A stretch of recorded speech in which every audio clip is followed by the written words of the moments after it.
Hey guys, welcome back to another Gwent video. And today we're going to be focusing on the recently revealed Nilfgaard cards coming to the upcoming expansion Once Upon a Pyre, which is now in just 6 days. Now this video is the last card just got revealed. It's not on the site just yet. It got revealed about 10 minutes ago from me making this video. So yeah, I just wanted to get this out because it's quite late in Indian time. It's about 2:30 in the morning, so I wanted to get this out there. Anyway, let's move on. First of all, music. Thank you. So yeah, let's look at Nilfgaard's blurb. Order your Imperial Mages to outplay your opponent through skillful deck manipulation. So with the Witcher expansion, we saw Nilfgaard messing with your opponent's deck, right? Clogging them up and then gaining value from that. In this case here, it seems to be that we're going to be able to, play around with our own deck. And they say skillful, so we'll see how this goes. So big one first up is the legendary card Rience, 5 strength, 13 provisions, human mage agent. Deploy, look at the top 3 units in your deck, move one to your graveyard, then destroy an enemy unit with power equal to that unit's power. Order, set the power of a unit to match the number of cards in your deck. I, Rience, taught her pain, with these hands, with these fingers. And I promised her that should you fall into my hands, princess, I would also teach you pain, with these hands, with these fingers. Rience. That's a very interesting flavor text for this guy. Anyway, I looked at Reddit when this card was announced, and Reddit has, I think this is the most polarizing card revealed in this expansion so far, at least for Reddit anyway.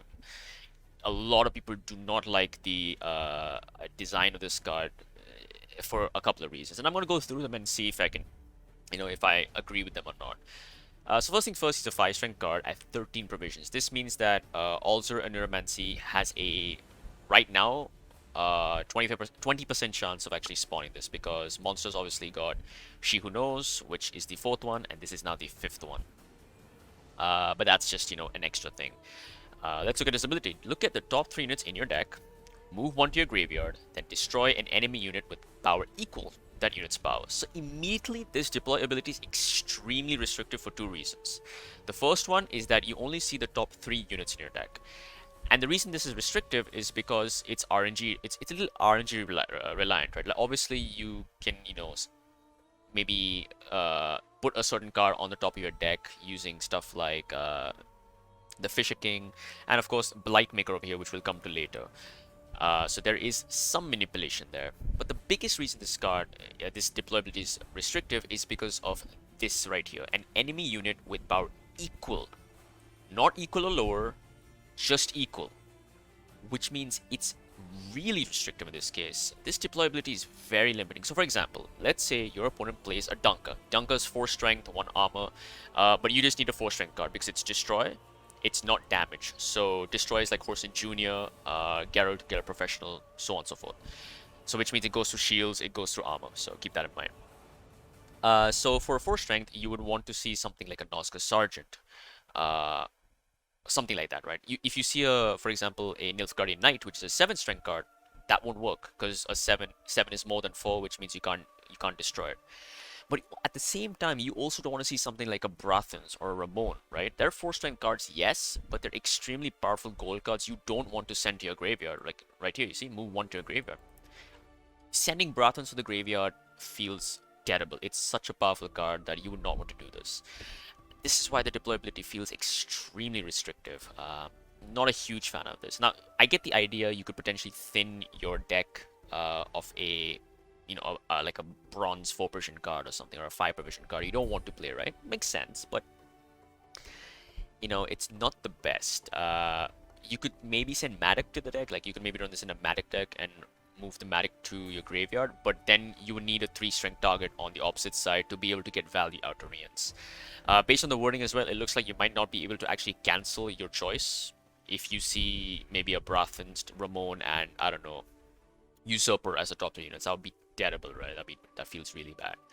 That's just a deploy though. Let's move on to the order. Set the power of a unit to match the number of cards in your deck. So this is unit. It's not your unit, it's not enemy units, it's any of them. So at least there's a bit of flexibility there to match the number of cards in your deck. So if you have 4 cards left, you can set your opponent's Osril to 4. If you have 15 cards, you could set one of your, I don't know, Dalen Foot Soldiers to 15. It's a powerful effect, but it's on an order. This card gives me extremely strong vibes, similar to Stefan Skellen, old Damien de la Tour before he was buffed to 6 strength. And it's basically an Elder Bear at this point. It's an Elder Bear, 13 provisions. It's super expensive. One of the most expensive cards in the game. It's really expensive. And I get why. The deploy and order ability together can be extremely powerful, but I don't see this card, you know, getting that order effect off. Like, the deploy effect you can kind of get off, but again, you need to make sure you're willing to you want to make sure that, you know, you're not discarding a powerful gold, right?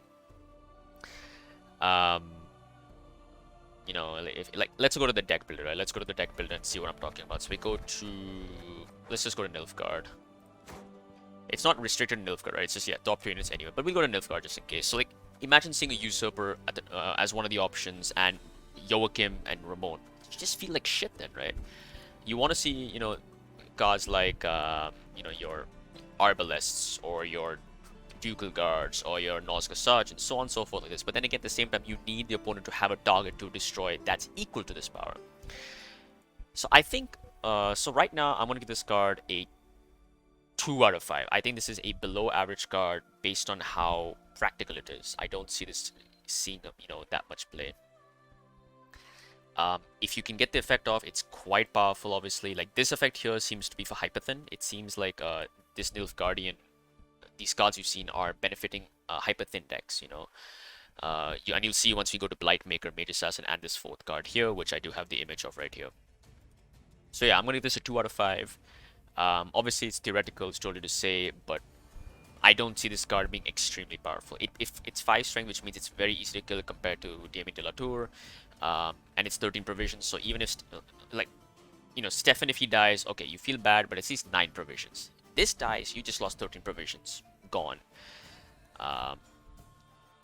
So yeah, 2 out of 5 for me, honestly.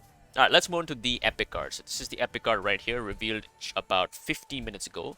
It's a special spell, 7 provisions, Dead Man's Tongue. So this was actually one of the cards leaked, I think, in the last Masters Tour, was it? I think. Anyway, banish a card from your deck, then boost an allied unit by that card's provision cost. If the banished card was a bronze, banish another bronze card from your deck and boost the same unit by that card's provision cost. So this is essentially effectively thinning, but you're banishing, right? And if you do it on a bronze, you thin 2 cards. So this is a really interesting effect. If you use it on a bronze, you're effectively thinning your deck by 2 bronzes that you deem not worthy to play or you didn't draw into. And that seems really nice. And the thing is, you boost an allied unit by the provision cost, right? So if you, let's say you banish 2 4 provision cost cards, you essentially place an 8 for 7 with 2 thinning. That's really good. That is really good. And the best thing about this card is that you get a full choice. You're not limited to the top 3 units you see in your deck or something like this. I think this card is really good. I think this will see play in Hyperthin decks. It's not a tactic, it's a spell, so it doesn't support the current Hyperthin Nilfgaard you see, which is typically Hefty Helga with a bunch of tactics, Triss, Yennefer, Tibor, Vilgefortz, Sword Odysseus, Hunting Pack, Imperial Brigades, those kind of cards, right? But this is a spell, so. But yeah, this seems like a really interesting effect. It seems that what they're trying to support is giving more support to Triss and Yennefer. Those are also mages, but in Nilfgaard, right? But kind of deviating away from the tactics package and putting in more of these kind of high tempo plays, because it places an 8 for 7, and there's no cards in Nilfgaard currently right now that benefit from you banishing your own cards or moving your own cards to the graveyard like Rien's does here, right? There's nothing that benefits that, so that's interesting as well. This could be a nice way to unclog your deck if you're going up against, you know, a clogged Nilfgaard deck, like with Golgrim and stuff like this. So if they, you know, put like a bronze card that you don't want, you play this, you banish that, boost your own unit by its provision cost, and then you do the same thing again. You can also banish a gold if that's what you feel like doing. I mean, you could banish Rien's actually. It places a 13 for 7 then, I guess. You're like, Rien's is trash, let's just banish him. It could be like a nice round 3 play if you didn't draw into Rien's. You know, this places a 13 for 7, which is really nice. So yeah. Honestly, I'm going to give this card a 4 out of 5. I think this card is really good. It does mean you want... I mean, it doesn't necessarily force you to put in bad cards. It just means that if you didn't draw the card, a bronze card, you can just kind of throw it away. That's fine, right? I think this is a fortify card. I think this is a fantastic card. The artwork's awesome, and the effect is really strong, in my opinion. I think it's really good. The biggest weakness is you can't tutor this. There's no Nilfgaardian spell tutor. So yeah, that's a big one. I mean, you have Oneiromancy and Land of a Thousand Fables, but are you really running those cards just to play this? So yeah. I believe at 7, if I look at 7 for Nilfgaard, I think Treason is... Yeah, Treason's on the 7. It's a tactic though. Let's go to 7s and let's go to Nilfgaard, right? So yeah, there's only one special that's at 7 here. That's a Nilfgaardian, but you're competing with this, right? So yeah, I think honestly it's a 4 out of 5. You could say 3.5 if you feel like sometimes you're discarding your bronzes, but honestly that's not a problem. Like let's say you're round 1 or round 2, you draw your cards, and then you have in round 3 you don't want to draw your shitty bronzes, you want to guarantee golds. Just play this card, banish them away, and get some decent value. I think it's really good in that sense. If it's bronzes, what's the most expensive bronze, right? I think it's 5 provisions. I don't think there's any 6 provision bronze unit in... Oh, there is, never mind. Kingslayer, there is. So let's say... So I think the maximum value with bronzes is 12. Unless I'm mistaken. I believe so. I don't think there's actually a good way to check this out. If you go to color and we go to bronze. So there's no 11 provision, there's no 10, there's no 9, no 8s, no 7. So yeah, 6 is the highest, which means... The maximum value this card plays for is a 12 for 7, which is not bad. I don't think you're going to be running these cards in that kind of deck though. So most of the time, maybe it's going to play as a 9/10 for 7, which is not bad at all with 2 thinning. You know, you might banish something like a... I don't know, you might banish maybe one of your... where is the card? Maybe an Arfin Tortoise, and you might banish one of your foes, you know? Yeah. I think this is a solid 3.5/4 out of 5 card. I'm going to give it a 4 out of 5. I think it's a fantastic card. I really like the design of this card. I think it's really good. Alright, I don't have the flavor text unfortunately. So in the next video when I cover Skellige, I'll quickly go back and, you know, once it's updated, the site is updated. Actually, let's quickly check if the site has been updated. Nilfgaard. Yeah, there it is. There you go. They say the dead tell no tales. Truth is, they speak no lies. Ooh. Alright, so yeah. Alright, let's move on to the bronze package. This bronze package is insane. I saw these cards being revealed and I was like, holy shit, the synergy between these two cards is phenomenal. Let's move on to the rare one first. Blightmaker, Human Mage, Agent. 4 strength, 5 provisions, deploy. Move a card in your deck to the top of it. If it was a mage, spawn the Guardian in this row. If it was a special card, spawn and play a cow carcass. In an attempt to manufacture a superior grapevine, the Empire's botanists stumbled upon the creation of a malignant alchemical, and thus was sown the seed of a scheme most sinister. Ooh. The art looks awesome. It looks like a Nilfgaardian witch doctor, almost like Plague Doctor vibe, you know. So first things first, this card is similar to Albric in that you can select one of your cards and move it to the top. If it was a mage, spawn the Guardian in this row. So the Guardian dice is the same thing that Cynthia spawns. So Cynthia, this is the Guardian, is a 3-strength card, so yeah. Which means that if you choose to put a mage on top, this plays as a 7 for 5. With a guaranteed draw with either Joachim or, you know, in your next round. Which is really nice. And if it's a special card, spawn and play a cow carcass. A cow carcass is Rot Tosser. Yeah, this one right here. That's the cow carcass, which is a 1-strength disloyal unit that gives spying to both adjacent units at the end of the turn.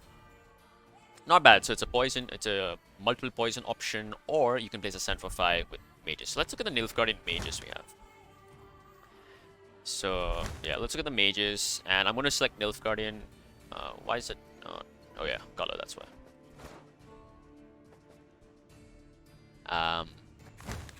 Mage. That's why mage, not mages. There you go. All right. So let's go to Nilfgaard. Let's see what we have. So we have Brathan's a fantastic mage. Vilgefortz is pretty decent here, especially with something. It's pretty decent here. You can play as a nice tall removal card, or if you have Vilgefortz in hand, you could put something like a Tibor on top of your deck with this card. Obviously, you don't get the Guardian because Tibor's not a mage, but then you could play this as a defensive Vilgefortz and guarantee Tibor gets pulled out. Zarthus is decent in Hyperthin. Isabella is okay in Mill. You kind of see it. Fringilla, I played a deck with her last patch and she was honestly. She might see a buff, hopefully. I hope she does see a buff. Arturi is fantastic mage. Asira is pretty decent. Cynthia's decent in a clock deck. Albric, he might get reworked or buffed in a big way because this card right now, Blightmaker is encroaching on this guy. Like, this card on Afan is 7 plus 4, it's an 11. And this card on Afan is a 9, right? But it's cheaper by 2 provisions. So honestly, Albric just is redundant with this card existing. Van Hammer is pretty good if you have a lock. This is also decent. This is okay. This is not bad in some situations. And this is not great. So you have some decent mages in Nilfgaard. Yeah, so Blightmaker is pretty good. You can do some... Yeah, you can... It's just a nice setup card. This is a 7 for 5. On its own, I'm going to give this a 3 out of 5. I think it's a good, well-designed card. It's not too powerful. It's just good. Let's move on to the final one.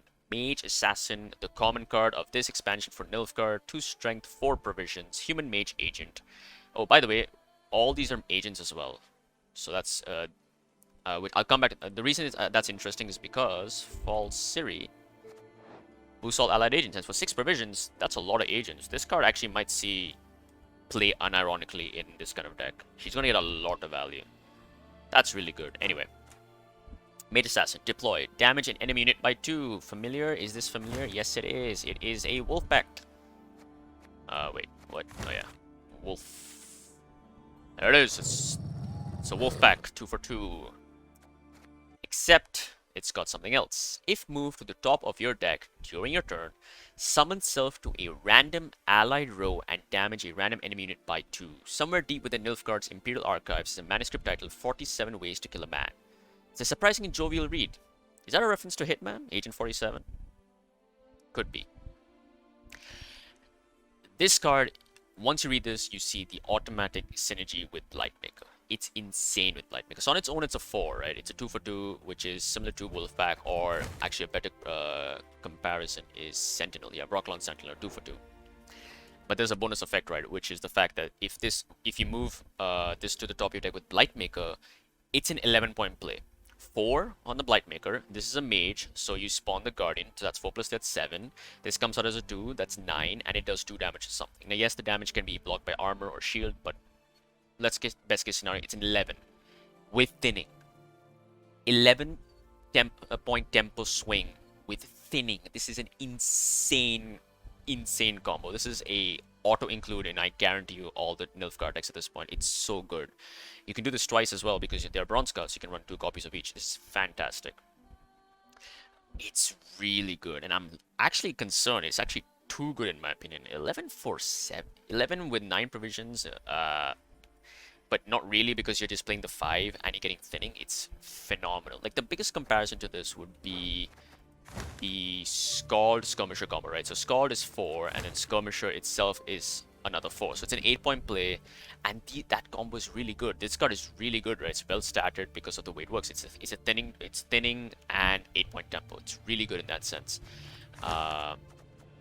This is just better. This is better than that. It's free thinning, 11-point swing, and potential damage as well. That's really, really good. Like, it might be too good. Honestly, if this... I'm going to call this right now. I think this combo is overpowered. It's going to be an auto-include in every Nilfgaard deck at this point, I think.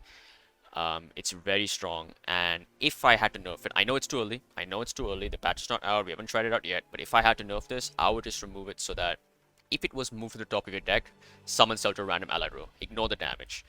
That way it would be similar to a Sentinel then, right? So a Sentinel is 2 for 2. However, if you get the death blow, you summon other copies, but those copies don't deal 2 damage, right? So yeah, these cards are fantastic, by the way. So yeah, I think this card is on its own is a 2 out of 5. It's a really bad card on its own.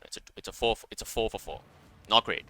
But when you put these two together, 5 out of 5. 5 out of 5 cards. These cards are phenomenal cards. And also, you can also run this with Nilfgaard's, is it Tactical Decision? Yeah, Tactical Decision, yeah. Drop to 3 cards and put the same number of cards on top of your deck. So if you have, let's say, a Fawn and 2 of these Mage Assassins, that's a 20-point play. 7 on the Morvran, 4 here, so that's 8%, 15, and a Fawn is 5. That's a 20-point play. It almost reminds me of the old open beta John Calvey play, which is you play John Calvey and you would summon 3 golems out of your deck, right? Very similar to that. This combo is a 5 out of 5. This is a fantastic combo. You can also play this with the Novice, Vicarar Novice. Vicovaro. Yeah, you can play this with this. Draw a card, then place a card from your hand at top. So let's say you draw this and you draw Mage Assassin. You play this out, you draw a random card, and then you put the Mage Assassin from your hand to the top, and it just comes out immediately. So it's another 8-point play. In fact, this is exactly the same as a Hame Scald and a Skirmisher. It's an 8-point play. That's really good. Oh, so I'm already looking at a Mage Hyperthin deck. That's what I'm looking at right now. This is a Mage Hyperthin deck that wants you to get through your deck as, as much as possible with some high tempo plays. So yeah, this is Nilfgaard, guys. It looks really good apart from, in my opinion, Rience. So I'm just going to go through them again quickly in case you missed it. Rience, 2 out of 5 for me, below average. Dead Man's Tongue, 4 out of 5. I think it's a fantastic card. Blightmaker, on its own, 3 out of 5. Mage Assassin on its own, 2 out of 5, below average. Together, 5 out of 5. 5 out of 5. So realistically, Mage Assassin is a 4. I'm going to give this a 4 out of 5 straight away. Blightmaker is a 4 as well. This is a 4 just because of how the combo works. Like, fantastic stuff for that. So yeah, that's Nilfgaard, guys. I hope you guys did enjoy this video, and hopefully you agree with my thoughts. Do you guys agree with the fact that I think Rience is, not great? Do you agree with the fact that Dead Man's Tongue is great or not? I don't know. We'll see. If you guys did enjoy, guys, please do show your support below, and I'll see you guys, I think, day after for the Skellige reveals. And yeah, take care.